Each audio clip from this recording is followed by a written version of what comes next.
Bless mega Bible quiz 2026 episode 110 answer revealing വീഡിയോയിലേക്ക് എല്ലാ പ്രിയപ്പെട്ട പ്രേക്ഷകർക്കും സ്വാഗതം.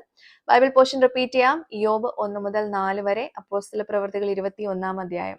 അപ്പൊ ഇന്നലെ ചോദിച്ച ക്വസ്റ്റ്യൻസിന്റെ ആൻസേഴ്സ് പറയാണ് കേട്ടോ, ശ്രദ്ധിച്ചോളൂ. ആദ്യത്തെ ക്വസ്റ്റ്യൻ ഇതായിരുന്നു, സ്വർണം, ധനവാന്മാർ എന്നീ പദങ്ങളുടെ അർത്ഥം ചേർന്ന് വരുന്ന ഒരു ഒറ്റ പദം എന്ത് എന്നുള്ളതായിരുന്നു.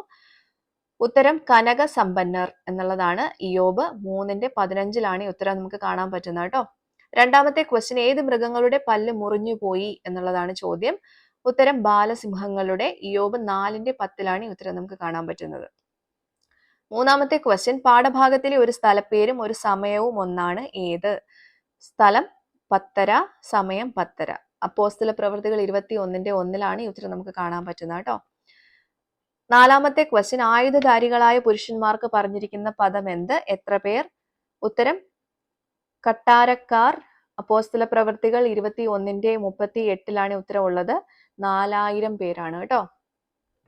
അഞ്ചാമത്തെ ക്വസ്റ്റ്യൻ, ഒരു ശരീര അവയവത്തിന്റെ പേരിൽ ആരംഭിക്കുന്ന ഒരു പട്ടണം, ഈ പട്ടണത്തിന്റെ പേരിനകത്തൊരു ഹിന്ദി വാക്കുമുണ്ട്, പട്ടണം ഏത്? ഇതായിരുന്നു ചോദ്യം.